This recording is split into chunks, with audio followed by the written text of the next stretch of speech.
சென்னை மற்றும் புறநகர் பகுதிகளில் திடீரென இடி மின்னலுடன் பெய்த கனமழையால் விமான சேவைகள் பாதிக்கப்பட்டன. திடீரென சூறைக்காற்றுடன் மழை பெய்ததால் சென்னை விமான நிலையத்திற்கு தரையிறங்க வந்த 7 விமானங்கள் தரையிறங்க முடியாமல் வானில் வட்டமடித்தன. பின்னர் துபாயிலிருந்து வந்த எமிரேட்ஸ் ஏர்லைன்ஸ் பயணிகள் விமானம் பெங்களூருக்கு திருப்பி அனுப்பப்பட்ட நிலையில் மழை ஓய்ந்ததும் மற்ற விமானங்கள் ஒன்றன் பின் ஒன்றாக தரையிறங்கின. இதேபோல் 15 விமான சேவைகள் பாதிக்கப்பட்டு பயணிகள் கடும் அவதிக்குள்ளாகினர். சென்னை வேளச்சேரி தமிழ்நாடு வீட்டு வசதி வாரிய குடியிருப்பு அருகே உள்ள மின்மாற்றி திடீரென வெடித்து தீப்பிடித்ததால் பரபரப்பு ஏற்பட்டது. தகவல் அறிந்து வந்த மின்வாரிய அதிகாரிகள் அப்பகுதியில் மின் இணைப்பை துண்டித்ததை தொடர்ந்து மின்மாற்றியை சரி செய்யும் பணியில் ஊழியர்கள் ஈடுபட்டனர்.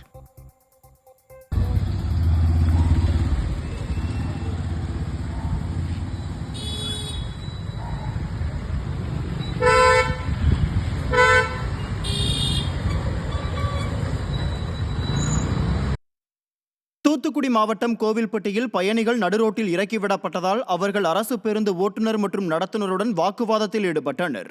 கோவில்பட்டி அண்ணா பேருந்து நிலையத்தில் இருந்து பயணிகளை ஏற்றிக்கொண்டு அரசு பேருந்து ஒன்று திருநெல்வேலி நோக்கி சென்று கொண்டிருந்தது. அப்போது பேருந்தில் பழுது ஏற்பட்டதால் இனாம் மணியாச்சியில் ஓட்டுநரும் நடத்துனரும் பயணிகளை கீழே இறக்கிவிட்டுள்ளனர். இதனால் ஆத்திரமடைந்த பயணிகள் அவர்களுடன் கடும் வாக்குவாதத்தில் ஈடுபட்டதால் பரபரப்பு ஏற்பட்டது. விடியா திமுக அரசு பேருந்துகளை முறையாக பராமரிக்காததால் அவதிக்குள்ளாவதாக பயணிகள் குற்றம் சாட்டினர்.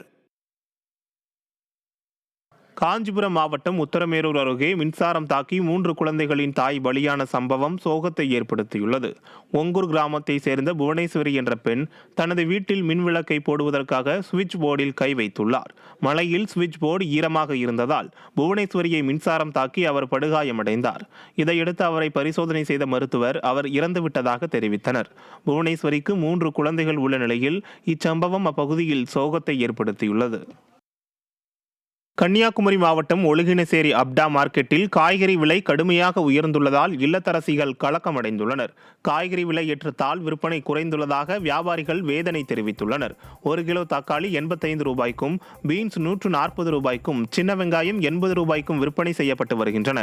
இதேபோல் 1 கிலோ இஞ்சி 180 ரூபாய்க்கும், பீட்ரூட் கிலோ 50 ரூபாய்க்கும், முள்ளங்கி கிலோ 70 ரூபாய்க்கும் விற்பனை செய்யப்பட்டு வருவதாக வியாபாரிகள் தெரிவித்துள்ளனர். உண்மையிலே சொல்லப்போனால் வியாபாரிகளுக்கும் கடுமையான பாதிப்பு தான். ஏன்னா இப்போ ஒரு நாளைக்கு இவ்வளோ வியாபாரம் வைக்கும் அப்படின்ற ஒரு எதிர்பார்ப்போடு வருவாங்க. ஆனால் அந்த விலைவாசி இருக்கனால 1 கிலோ வாங்க முடியாது, 1/4 கிலோ தான் வாங்குவாங்க சில்லறை விற்பனை.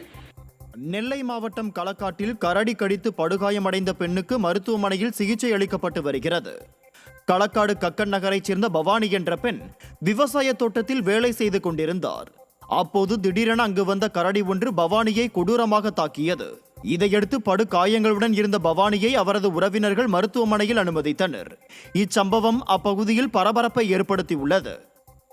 கடலூர் மாவட்டம் பூவனூர் கிராமத்தில் விவசாயிகள் நெடுஞ்சாலையோரம் எள்ளுக்காய் செடிகளை உலர்த்திவிட்டு அதன் கழிவுகளை குவித்து வைத்துள்ளனர். இந்த நிலையில் அடையாளம் தெரியாத மர்ம நபர்கள் செடியின் கழிவுகளை தீ வைத்து கொளுத்தியதால் அப்பகுதி முழுவதும் புகைமூட்டம் சூழ்ந்து வாகன ஓட்டிகள் அவதிக்குள்ளாகினர். திண்டுக்கல் மாவட்டம் கொடைக்கானல் மற்றும் அதன் சுற்றுவட்டார பகுதிகளில் 1 மணி நேரத்திற்கு மேலாக இடியுடன் கூடிய கனமழை பெய்தது.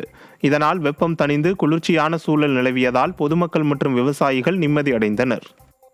கோவை மாவட்டம் மேட்டுப்பாளையம் நகராட்சியில் குடிநீர் குழாயில் இருந்து எலும்பு மற்றும் இறைச்சி கழிவுகள் வெளியேறியதால் பரபரப்பு ஏற்பட்டது.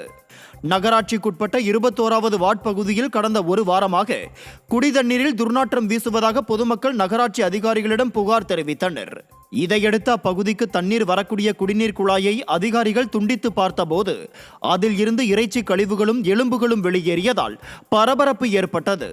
இச்சம்பவம் தொடர்பாக விசாரணை நடைபெற்று வரும் நிலையில் விடியா திமுக அரசின் அதிகாரிகள் அலட்சியம் காட்டுவதாக குற்றச்சாட்டு எழுந்துள்ளது. திண்டுக்கல் மாவட்டம் சின்னாலப்பட்டியில் சிலிண்டர் வெடித்து ஏற்பட்ட விபத்தில் வீட்டு சுவர் இடிந்து விழுந்தும் தளவாட பொருட்கள் தீயில் எரிந்தும் சாம்பலாகின. இங்குள்ள பெருமாள் கோவில் தெருவைச் சேர்ந்த காமு என்பவர் தனது ஓட்டு வீட்டில் மின்சார வசதி இல்லாததால் அவருடைய உறவினர் வீட்டில் இரவு தங்கியிருந்ததாக கூறப்படுகிறது. இந்நிலையில் நள்ளிரவில் காமுவின் வீட்டின் ஒரு பகுதி திடீரென தீப்பிடித்து எரிந்துள்ளது. இதையடுத்து அங்கிருந்த சிலிண்டர் வெடித்து சிதறி கட்டில், சேர், சமையல் பாத்திரங்கள் தீயில் எரிந்து சாம்பலாயின. நல்வாய்ப்பாக வீட்டில் யாரும் இல்லாததால் உயிர் சேதம் ஏதும் ஏற்படவில்லை. கடலூர் மாவட்டம்